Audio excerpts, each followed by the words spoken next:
and the eensy-weensy spider. And all of a sudden, the Fuller Brush Man senses that there is somebody behind him.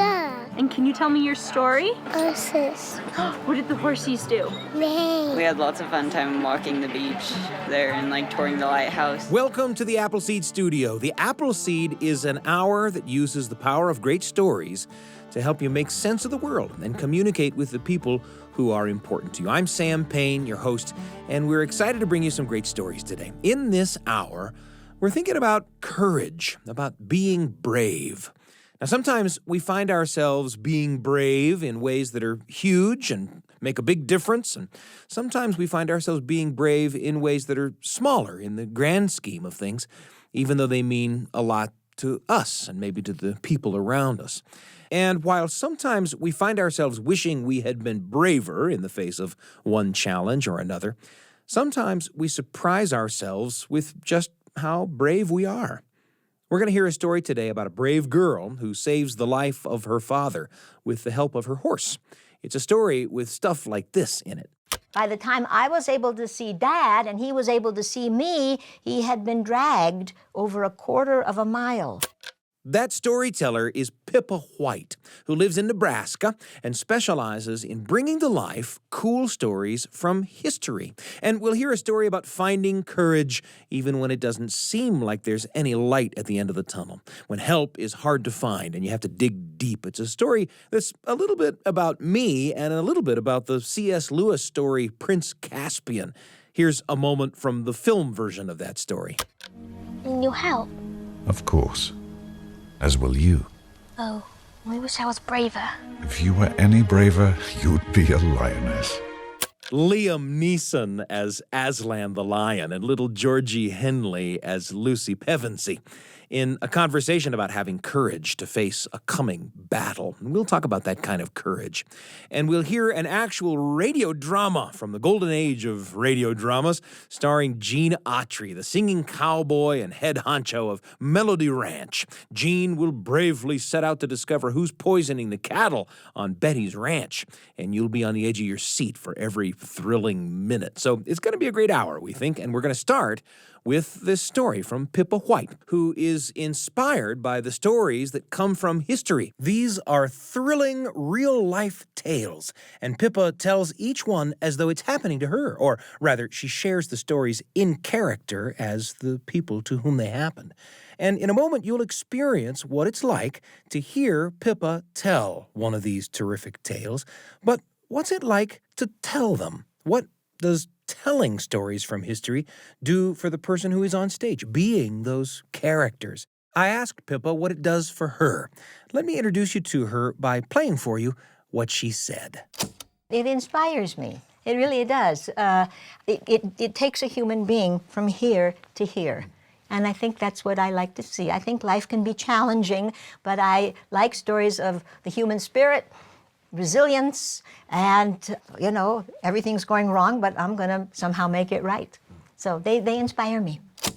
An introduction to Pippa White, who loves to tell stories from history. Stories that tell about something that went wrong and how people set about to put it right. And we've got just such a story for you right now. It's a story of a girl and a horse and a brave and unexpected adventure. It's waiting for us in the Appleseed Performance Studio, along with our terrific studio audience. Let's listen to Pippa White with Ranger and Me.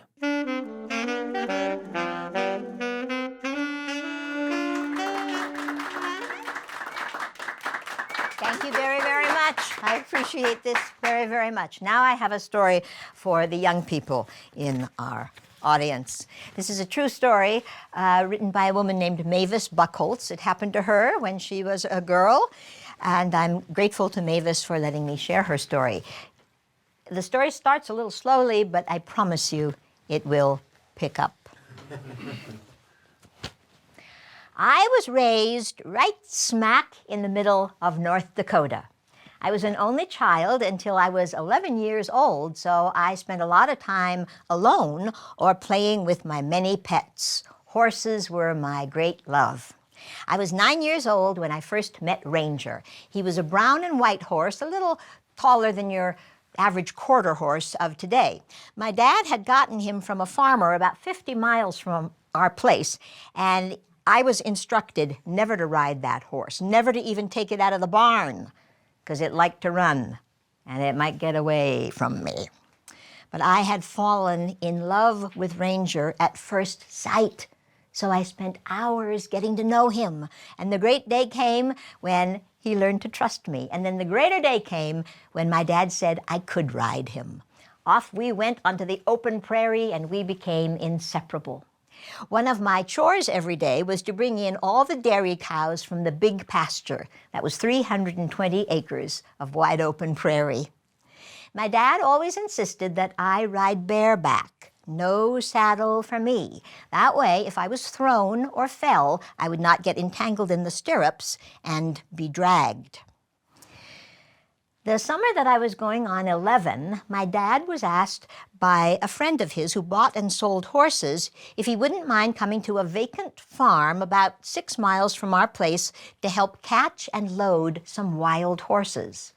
I was ecstatic. Wild horses. I begged and begged to be allowed to go along and bring my horse as well. My mother wasn't crazy about the idea, but I couldn't pass up this chance. Wild horses. My father finally relented, and we put Ranger onto the truck. But when we got to the abandoned farm, all the wild horses were already in the corral, so there was no need for Ranger.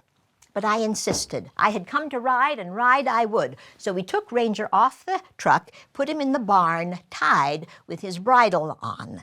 And then my father went to help load those wild horses. One of the last horses became difficult to handle. So the men decided to snub the wild horse to a tame horse and get the renegade onto the truck that way. In the process of securing one horse to the other, the rope that was looped around the wild horse's neck and through the harness collar fell to the ground. And in all the hubbub, my dad stepped onto the coiled rope. There was so much dust generated by those two horses that it was impossible to see clearly. But in the blink of an eye, those two horses began to run. The truck driver and I strained through all that dust to find Dad, thinking that he was there holding onto that rope, trying to stop those horses. But when those two horses galloped out of the corral and onto the wide open prairie, we could see that Dad's hands were in the air. He was not holding on to that rope. He was being dragged by those two horses. The truck driver began to run after him. I froze, but only for 1 second when I remembered my horse in the barn. Ranger was upset by all the commotion, but I managed to climb up the side of the stall, jump on him, and then untie him. We left that barn at full gallop. By this time, my dad and those horses were quite some distance from the yard. By the time I was able to see Dad and he was able to see me, he had been dragged over 1/4 mile, over grass and rocks. He kept leaning towards that rope around his ankle, trying to reach it, but he never could. Finally, the pain was so intense that he turned over onto his stomach, and all the while, those two horses were going at full gallop. As I rode up alongside Dad, he yelled at me to stop those horses. I knew that Ranger usually shied at a voice, but this time, for some reason, he didn't turn an ear in my dad's direction. We just kept bouncing along, headed for those two horses. As I came up alongside the harnessed horse, I realized that the only way I could stop those horses was to grab that horse around the neck. But as I had no saddle, I had nothing to hold on to except Ranger's neck. So that's what I did. I threw myself out, caught that horse around the neck, held onto Ranger's neck, and there I hung between 2 of 3 racing horses. And they stopped. My dad sat up and began to untie the rope from around his ankle. "Don't let go," he said. When he was free, I dropped to the ground, still holding on to my pony's reins. The other two horses raced to the edge of the pasture. The realization of what had happened didn't really register with me. I wasn't even 11 years old. I thought my dad would get up, brush himself off, we'd go get those two horses, bring him back, load him onto the truck. But when I turned to look at my father, I could not believe what I saw. He was covered with dirt and blood. The overalls that he had been wearing were torn away on the backside from the waist down, and flesh on his buttocks was torn away too, exposing bone. To this day, I don't know how my dad stood the pain. He just stood there on the prairie, pale as a ghost, and said, "Good thing we brought your horse." The truck driver drove up and helped Dad into the cab. They headed for home. I rode those 6 miles home on Ranger as fast as his legs could carry me. When I got there, Mom already had Dad in the car and was driving out to Harvey Hospital, 50 miles away. My dad spent 2 weeks in the hospital. He came home after 1 week but had to go back for blood poisoning. But he made a complete recovery and lived to farm and ranch for many, many more years. The rope burn on his ankle never went away, though. And Ranger and I continued to be best friends. As a matter of fact, this is only one story about Ranger and me.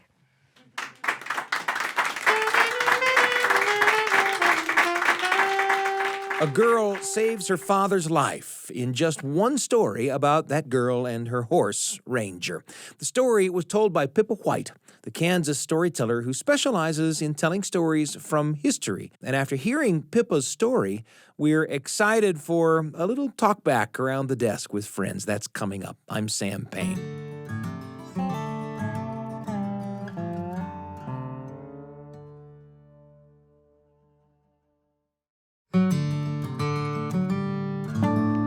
We've just come from the Appleseed Performance Studio, where we heard, along with our fantastic studio audience, a terrific tale of bravery on horseback from Pippa White, a story called Ranger and Me. And it's time for a little studio talkback about that story. I'm joined around the desk by Carly Robison, our wonderful audio engineer. Carly, it's great to have you with me. Happy to be here. And the producer of the Appleseed, Brian Tanner. Brian, thanks for joining me here as well. Great to be here. Brian Tanner, where did that story take you? Yeah, one thing that I've really loved this year is my 6-year-old daughter has told us that her resolution for the year is to face her fears. And she will do various things, and then she'll come back later and she said, "I did that to face my fears." Wow. And they're very simple fears compared to, jumping from, out to grab a racing wild horse. Yeah. It's more like daring to eat a new food on your plate. Yeah. Yeah. But for her, it's a big deal, and it's facing her fears, and it shows her that she can be brave. Yeah. Carly, what about you? Where did that story take you? This story reminded me of my mom right away. My mom is amazing. Her favorite people would be the unsinkable Molly Brown, if you know that story, and John Wayne. I just thought this was perfect for her. This fits her character. She is a really brave woman, and so as she was telling the story of this little girl, my mom grew up on a ranch, on a farm with lots of animals, and so I just pictured my mom being right there next to her, and I was just so amazed with her bravery and that she even had the idea to go, jump on her horse and to go run after her dad, and that's just something I could really see my mom doing. I think about bravery all the time. I think I wonder if I'm going to be courageous enough to face the next challenge. And sometimes we find ourselves having to be especially brave when we can't see any other help coming, We find ourselves having to sort of stand up and do the things that need to be done ourselves. It's always a challenge every time. And thinking about that has me thinking about this. It's today's entry in the Radio Family Journal. And here it is. The Radio Family Journal with Sam Payne. A tiny little story for you and your family. Right when you need it. On the Appleseed.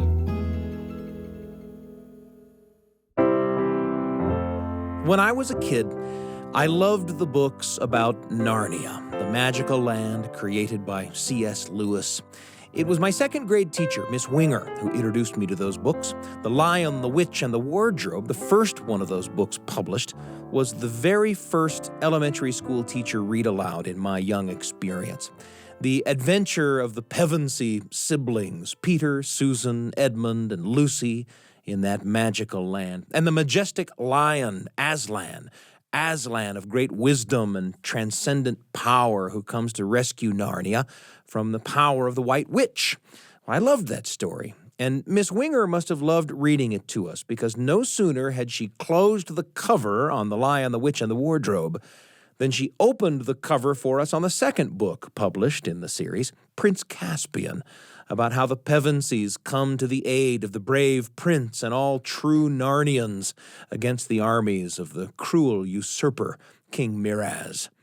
It was only after our read-aloud with Miss Winger that I found out my dad had worn paperback copies of all 7 Narnia books standing side by side on our big bookshelf at home. And it was my dad who helped me see those stories as faith stories, and Aslan the lion, the divine savior of that world, as a symbol for the divine savior of this one.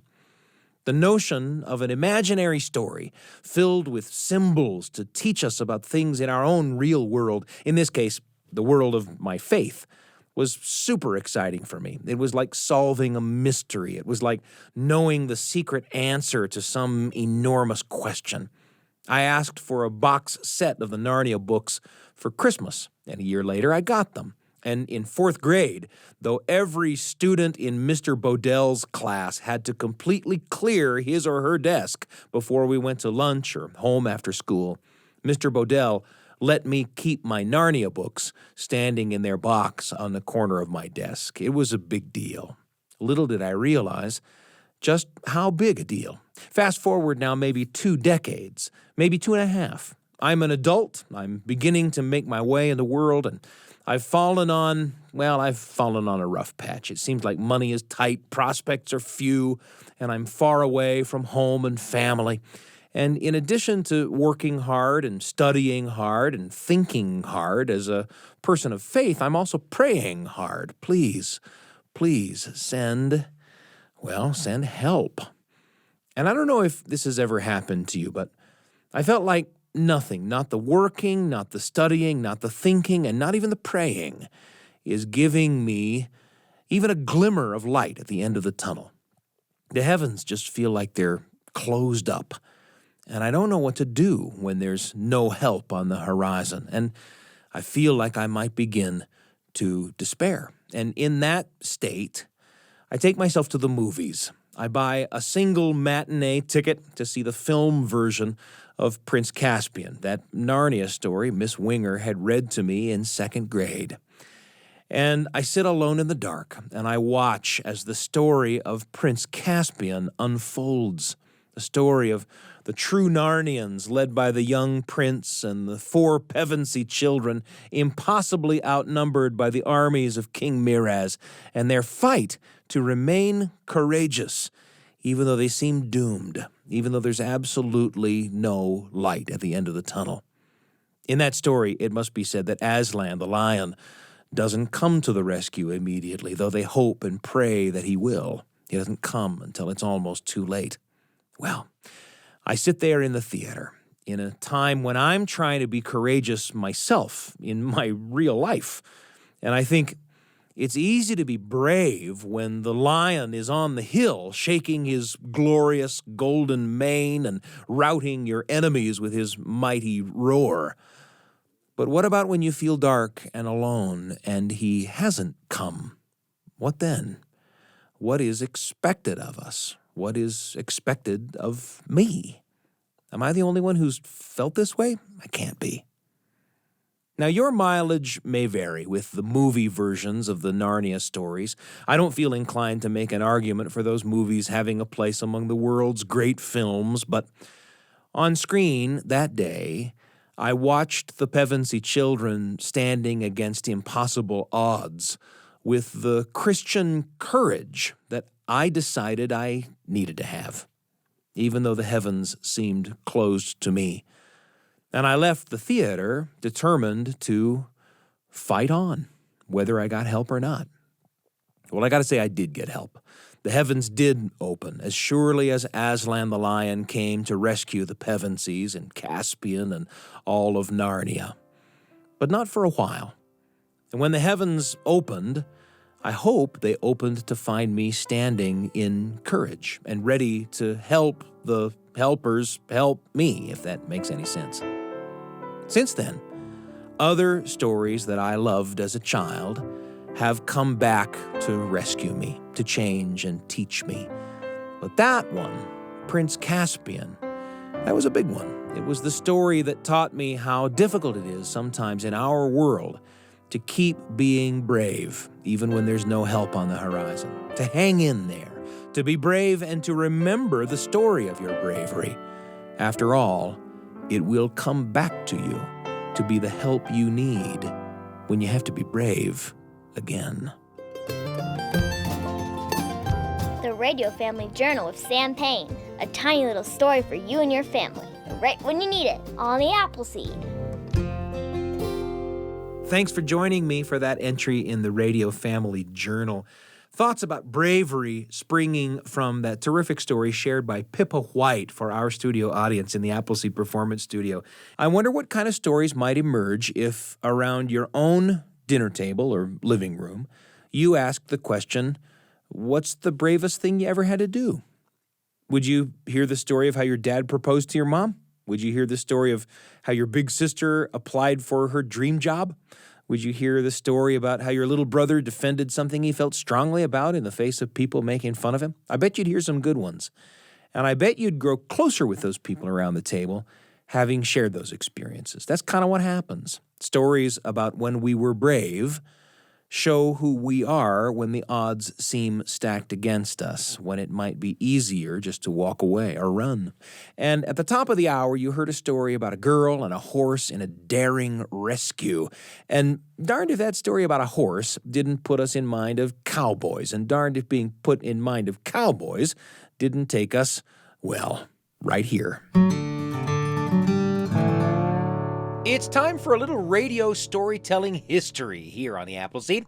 It's the early 1950s, and weekly listeners to the CBS radio network tuning in each week would hear the king of the musical cowboys broadcasting live from the Columbia Square KNX Playhouse in Hollywood. It sounded something like this.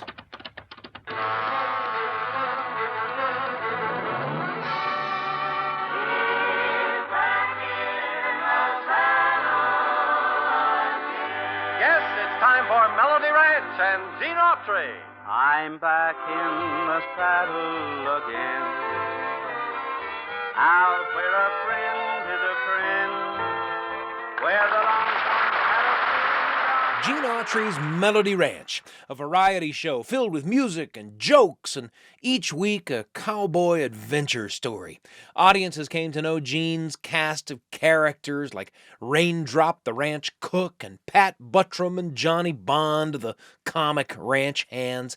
And each week, Gene would tell a story that usually sprang from something that was going on at the ranch, some problem. And often the story came to teach someone a lesson, like this time, when Gene caught Buttram and Bond stealing a couple of Raindrop's pies. Here's how it unfolds on the Melody Ranch.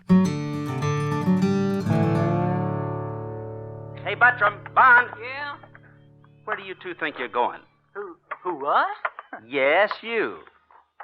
What are you holding behind your back? Which hand? Look, never mind the smart remarks. All right. If you must know, we each got a pie. Oh, I see. Now, pie. Yeah. And do you just happen to know what Raindrop would do if she just happened to catch you stealing those pies? Don't worry, she ain't gonna find out. We're much too slick for her. Oh, so you think you're too smart to get caught, huh? We not only think we are, we know we are. You know, it's a funny thing, just what you said. Because I just happened to be thinking about a similar incident that took place around here not too long ago. And it concerns a guy who had the same idea that you two have. You mean about stealing pies? No, but he did think he was too smart to get caught. Well, don't just keep us standing here in suspenders. What happened? Well, Pat, as I remember it now, this story all began one morning a little over 5 years ago while I was riding into town to pick up the weekly mail. At any rate, as was my custom, I was just cutting across the Carson Ranch down the road when I heard somebody calling me. Gene? Oh, Gene, can you stop a minute? Sure thing, Miss Betty. Oh, chap. Oh, boy. Hi there. Hi, Gene. How's my favorite gal? Not so good, I'm afraid. Oh, how come? Well, early this morning, I found 6 more head of our cattle dead up on the North Range. Gosh, I'm sorry to hear that, Miss Betty. Does your Uncle Dan know about it? No, not yet. Since his accident 2 years ago, as you know, he hasn't been able to even move out of that wheelchair, and, well, I just hate to give him anything else to worry about. I don't blame you. Look, I've got an idea. Oh? Why don't the two of us take a quick ride over and check on those dead steers? Maybe together we can find out something that'll give us a little more to go on.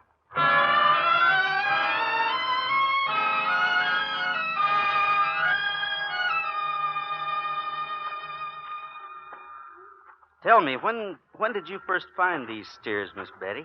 Early this morning, Gene. I was riding over to Talbot's to pick up a couple of new books for Uncle Dan. Why? I was just wondering. They haven't been dead very long. How can you tell? Well, first answer me a question. How close is your nearest water hole from here? Oh, a little over a mile, I'd say. You sure? I'm positive. Why do you ask? Because look here at this steer's jaw. Notice how it's all swollen and puffed up? Oh, but, Gene, couldn't that have happened, well, just because the animal died? I doubt it. In fact, I doubt it very much. No, Miss Betty, my guess is right. These cattle have been poisoned.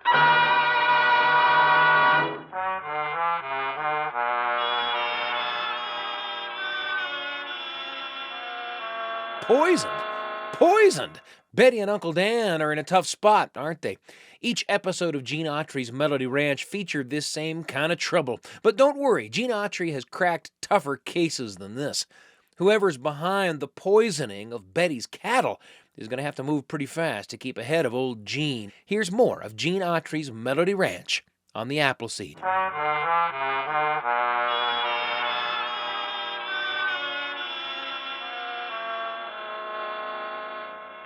But, Gene, I still can't understand it. Betty and me don't have an enemy in the world. Why would anyone want to poison our stock? Beats me, Dan. I've checked the cattle's mash, every water hole on your layout without finding one trace of any poison anywhere. Well, that's not the worst of it, though. Well, I don't know whether you know it or not, Gene, but Uncle Dan and I had to borrow nearly $5,000 on this place last year. The bank in town took back her first mortgage, and, well... What Betty's trying to say, Gene, is this. The note's due and payable the 10th of next month, and we was counting on the sale of those steers to meet that note. I see. If I could only get out of this dad-blamed wheelchair. Oh, it's not your fault, Uncle Dan. Well, that's nice of you to say, child, but I'm afraid it is. You see, when your dad left you this ranch, he left it in your name, but he wanted me to make sure you always made a living off of it. And now it looks like I failed both you and your dad. Oh, but that's not true, Uncle Dan. Tell him it's not true, Gene. Of course it's not, Dan. Besides, it seems to me that you're giving up before you're beaten. Oh, I haven't given up, Gene. I'm just a little discouraged, I guess, that's all. Well, don't be. And, Miss Betty, you see that he gets a smile back on his face. In the meantime, Johnny and me will do some more checking. Then I'll see you both again in the morning.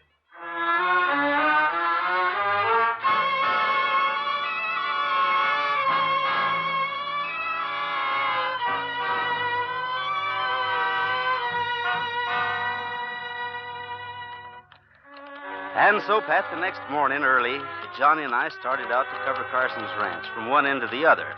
looking over every inch of it for some sign of poison. But by 2 o'clock, all we had found was 5 more dead steers.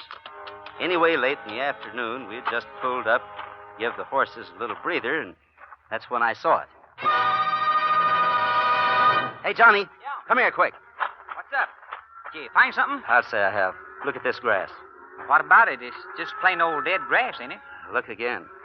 The dead grass is right next to those salt blocks that they've got placed around the ranch for the cattle to lick on. Wait a minute. You trying to tell me that the grass killed the cattle? No, Johnny. In fact, it's just reverse. The cattle kill the grass. What? That's right. You see, certain poisons make cattle sick to their stomachs. And when the cattle get sick, it kills the grass. Holy jumping jackrabbits. You mean that maybe... Unless I'm mistaken, Johnny, I mean that somebody's poisoned those salt blocks.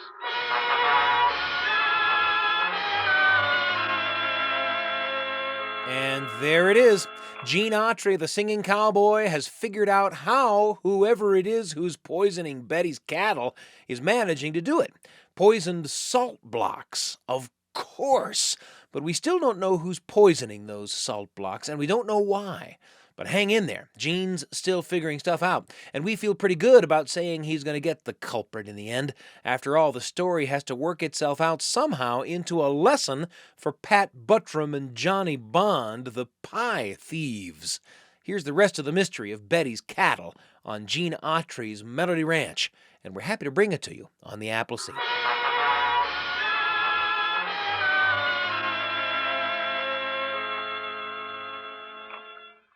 First, though, I had to make darn sure of my ground. So I had Johnny hightail it into town with a block of salt, have it analyzed. In the meantime, I did a little analyzing of my own. Analyzing something else I saw there by those patches of dead grass. Anyway, 2 hours later, when Johnny got back from the marshal's laboratory in town, I met him at Melody Ranch, compared notes with him, then headed over to Carson's ranch to have dinner with Miss Betty and Uncle Dan. And you say, Gene, that those salt blocks were definitely poisoned, huh? That's right, Dan. According to the marshal's office report, they'd all been sprinkled with arsenic trioxide. Arsenic? But, Gene, arsenic has a bitter taste. I wouldn't think the cattle would touch it. Well, that threw me, too, for a while, Miss Betty. But the man who did this was pretty clever. You see, he knew that arsenic, when mixed with trioxide, is tasteless in salt. I know, Gene, but we still don't know who's doing it. You don't, Dan. But I'm pretty sure I do. Oh? First, though, I think you both ought to know that somebody is trying to force you to sell this ranch. What? So that's why our cattle are being poisoned. That's right, Miss Betty. Now then, when will you be 21? Why, next week, the 14th. Tuesday, to be exact. And after that, everything is legally yours. Your Uncle Dan, as your guardian, has no claim to anything. Is that right? Well, I suppose that's so, but Miss Betty, I hate to tell you this, but... I think you said enough, Autry. Uncle Dan, you're walking! Sure, I'm walking. I'm walking because your friend Autry here has been doing too much talking. But this little gun I got says that neither one of you'll be doing much more. What does this all mean? I'm afraid it means just what I'm saying it meant, Miss Betty. Your Uncle Dan was poisoning your cattle, so you'd be forced to sell the ranch. You figured things out pretty good, didn't you, Autry? It didn't take much figuring, Dan. I suppose you know about the railroad, too. Not for sure, but I guessed as much. What about the railroad? Your Uncle Dan also learned that the main line was putting in a new spur right across your property, Miss Betty. What's more, he probably found out they'd be willing to pay plenty for this land. So, he figured after he had forced you to sell by killing off your cattle, he was going to take the money and leave you high and dry. But I still don't understand. How are you walking, Uncle Dan? You haven't walked in 2 years. Yeah, that's what everybody thought. This game leg I've been faking was just part of my plan to pull this little deal off. After all, no one would suspect a helpless cripple of spreading poison around. You had your plan pretty well worked out, didn't you, Dan? But right now, I've got a few plans of my own. Drop it, Dan. Drop it, I said. Okay. Let go. You're breaking my arm. That's better. All right. There. Now get up. What are you going to do to me? For killing defenseless animals? Believe me, not half as much as I'd like to. As for trying to swindle your niece, Well, suppose we leave that up to a judge and a jury.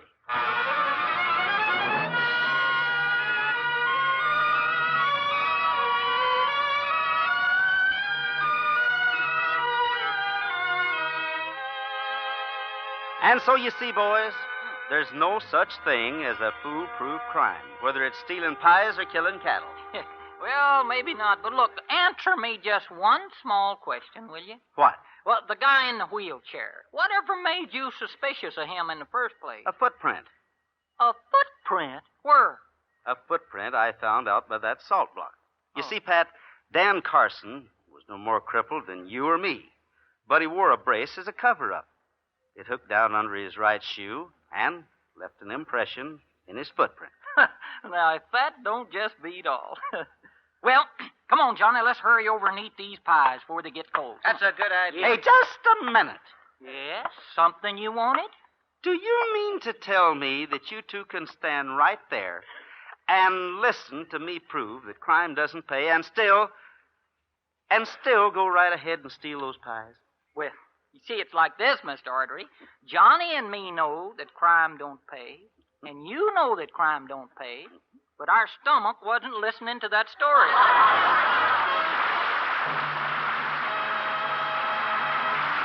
Well, that's the way it works out on Gene Autry's Melody Ranch.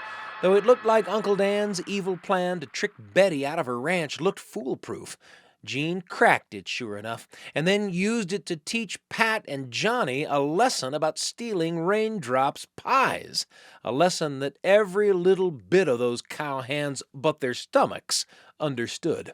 And at the end of another adventure on the Melody Ranch, thanks to you for joining us for a little radio storytelling history on the Appleseed.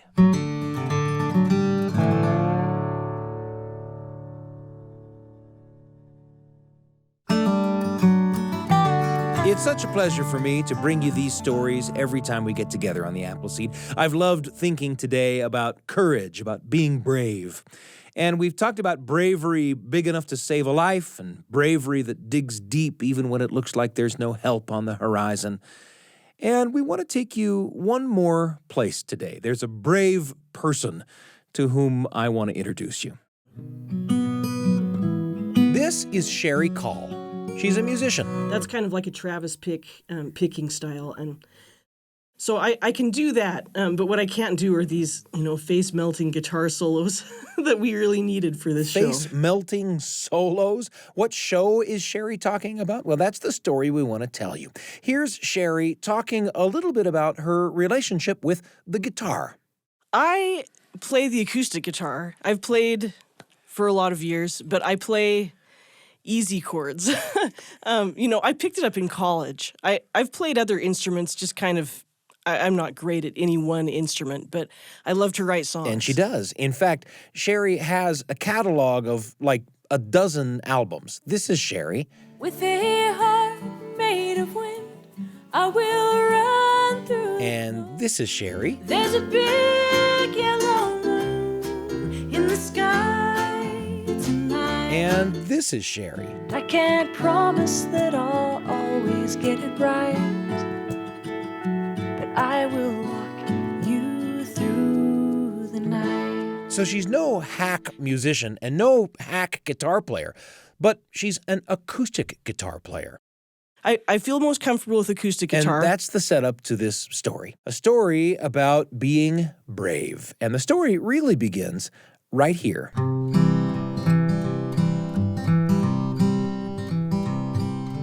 A couple years ago, I won an electric guitar in a songwriting contest. And so that was really exciting. I love the electric guitar. I've just always had other people do it. And the electric guitar is not all she won. It was really exciting. They also sent me a couple of distortion pedals with it, which, if you know anything about my music, you'll think it's funny that I have these crunchy, distortion pedals. Now, this story takes place not at one of Cherie's shows, where Cherie and her musician friends play Cherie's music, but rather at a place where Cherie has a gig teaching young musicians. I teach to high school age students. It's kind of an after-school studio where people come and take lessons, and I also direct this pop music program where we help the students learn pop songs. They have choreographers. They put on this big show. So they learn covers, and then I also help them write songs. And twice a year, we do these really big shows, and we hire a whole band to back them up. It's a huge thing. There are several medleys of top 40 pop songs, in addition to songs that I helped some of them write, that we also have been getting the band ready to play at this big show. So imagine this kind of showcase extravaganza in which these students are all getting ready to play a combination of original music and cover tunes, and it's kind of a big deal for these kids and also for the band. So everybody's been planning for this for months. So that's the kind of excitement you need to imagine as you hear about what happened next.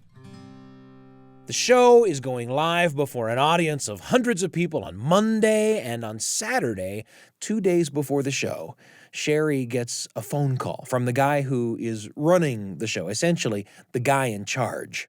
And it was a very unpleasant phone call. He told me that our guitar player, Chris Henderson, who is an electric guitar playing god, he can play anything, and he always adds such tasty flavors to all of these, my students' songs, and he can play exact how it sounds on the radio, all these other top 40 songs. Well, we found out that he had coronavirus. And so he was out. He was out for our show, for that rehearsal. And, at first I thought, I just thought, oh, that's so terrible. Who can we call? Who can they call, indeed? Now, that conversation goes on for a while. The conversation between Cherie and the guy running the show, his name is Adam, and a terrible realization begins to dawn for Cherie. The more I talked through it with Adam, I realized why he was calling me. He said, no one knows the students' songs as well as you do. Okay, says Cherie, and that might not be such a problem, except... I don't play the electric guitar. I really don't. He's like, you have an electric guitar? Yes, I do. I have one. I don't play it in front of people. Back and forth goes this argument for a while on the phone, and in the end, it doesn't take much more needling from Adam. Cherie begins to resign herself to the unsettling truth. I thought about it and I knew, what it really needed. It really needed that electric guitar. Resigned to that awful truth, Cherie musters her courage and she shows up at the all-day Saturday rehearsal for this enormous show. And waiting for her are the charts, essentially the instructions for playing the music, kind of a combination of music notation and handwritten notes and pictures of complicated chords. And Cherie is trying to read these charts that were written by this amazing guitarist, the one who is out sick. And there's just no way. It was just dread. I mostly just looked at these charts with this sinking feeling of dread, and I tried to transpose. I put a capo on my guitar, and I tried to transpose as best I could. Transposing, or in this case, trying to change the key the guitar plays in by applying a little device called a capo, and then interpreting the stuff written on the page into a key that she knows the fingerings for, and doing it all on the fly in the moment of the actual playing, and then wrestling with distortion pedals and other stuff connected by wires on the floor in front of her. Well, she goes home from that rehearsal just beaten down by the task she's taken on. In fact, it reminds her of a dream she used to have a lot, a nightmare. So I used to be a waitress, and I used to have this recurring nightmare that right before the restaurant was supposed to close, hundreds of people would come in, and the kitchen staff had gone home, and everybody had gone home, and I had to cook and serve all of this food, and more people came in. The closest thing I have had happen in my real life that makes me feel that way is the morning of that show. If you would have told me I had to jump out of an airplane that day, I would have been less nervous than I was that day. But, as so often happens when your back is against the wall, with one day before the concert, Cherie decides not to give up. On Sunday, I spent the entire day making myself new charts. And I had to, write myself a description of the chord. do the fake B that you do, and then take this finger off at this point. Like, I actually wrote it on the chart. They were the weirdest charts. And not only did she make new charts, but she also gave herself, well, a kind of pep talk. What I told myself, and this isn't going to sound very inspiring, but the thing I told myself is, whether this is a terrible day or a great day, by the time I'm laying back in this bed, at the end of the day, it will be done. And so I thought, I'll live, I can live through it, and I'll do the very best I can, and that's all I can do. And armed with those new charts, she shows up for the show. And it might be important right here to note that, as is so often the case when we have to face something bravely, we often don't have to face it alone. And so it was on this day as well. Cherie worked herself up to face the challenge, but she had help too. My friend, my bass player friend, he noticed a couple of weird things I was playing and helped me fix my chart on a couple things. And my husband the night before also helped me make an actual pedal board that I could use. So I kind of was able to make like ambient swells of chords and without having to play like face-melting solos because it just wasn't going to happen. And armed with her new charts, the advice from a friendly bass player and a homemade pedal board, it's time for action. The show begins.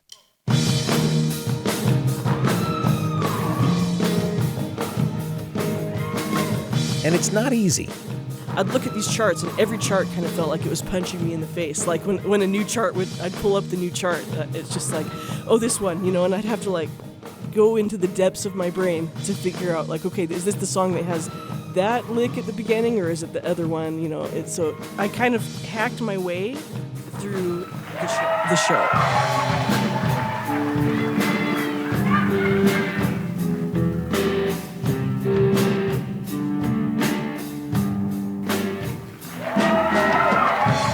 It was really scary, and I wish I could say that like it was this miracle where I didn't make any mistakes. When you make a mistake on an electric guitar, it's actually quite loud. So it was really scary. It was a scary thing.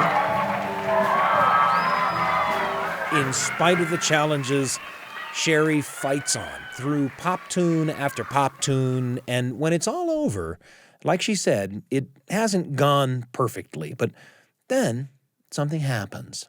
After the show, during loadout or throughout the course of the day, as Cherie runs into her students, the ones she has accompanied today on the electric guitar, they all say kind of the same thing to her.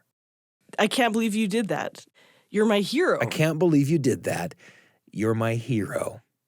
And Cherie knows better than to interpret their praise as a compliment of her mad guitar skills.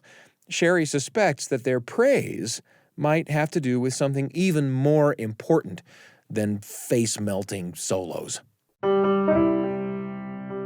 I hope the reason I was their hero was that I tried something that was harder than I knew how to do, because I asked them to do those kind of things all the time. Like in class when they're writing songs and they have to share an idea that's scarier than they wanted to talk to everybody else about, or even me. Or even to play that song in a show when they've never played an original song before. I thought, okay, now that I've played the electric guitar in front of hundreds of people without even knowing how to play, maybe you can do those things too. So yeah. That little moment when Cherie says, so yeah. That's like my favorite little moment in my whole conversation with Cherie. In that little moment, you hear the so yeah of satisfaction, the kind of no big deal, or the been there, done that of this whole experience. And it's not filled with bravado, it's just filled with the kind of happiness that she did the thing that she set out to do. But if you want a little more, then so yeah, Cherie is glad to give you more. Remember her little pep talk to herself about no matter how things went, she could lie in her bed after the concert, having lived through it and having done her best? Well, she circles back to that. When I finished and I played that last note and the whole thing was done, like I had that feeling, like I did it. Like now I can go lay down in that bed and I will have done it. And I actually didn't do too bad of a job.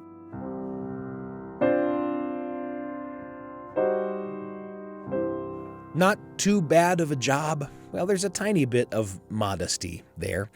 And I say that because there's kind of a coda to this story. Remember the guy who was in charge of the show, Adam, the guy who first called her and asked her to play electric guitar in the show in the first place? Well, he had some, shall we say, final feedback on her performance. He wants me to be like an auxiliary guitar player on our next show. Like, where we definitely are getting Chris back. But I think he might actually have me play. He might. I'm not going to hold him to this, and I certainly will not have feelings hurt.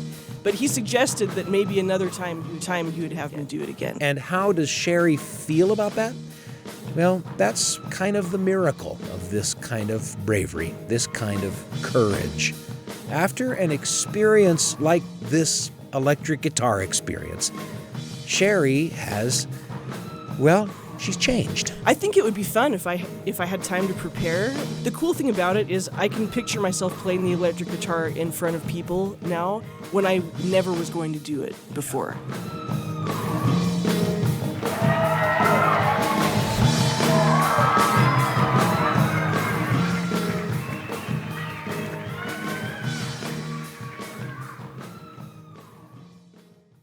Cherie Call with a story about being brave. Courage comes in all shapes and sizes. And today, you've heard about the courage that saves a life in Pippa White's story about Ranger and the daring horseback rescue.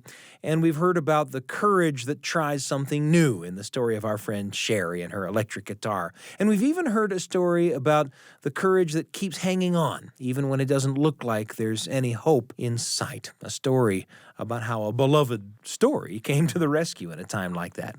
Maybe today's stories have helped bring to mind a memory or two for you.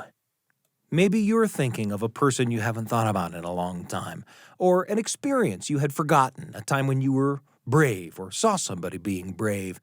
Me, I always say that you never know what's going to bring on a memory, and you never know what memory it's going to bring on. Weirdly, I'm thinking of a time when I asked my mom if she'd buy me a frosty root beer, my favorite treat, if I was brave enough to jump off the high dive at the community pool after my swimming lesson. I was 6 or 7 years old, maybe, and the high dive was the scariest thing in town.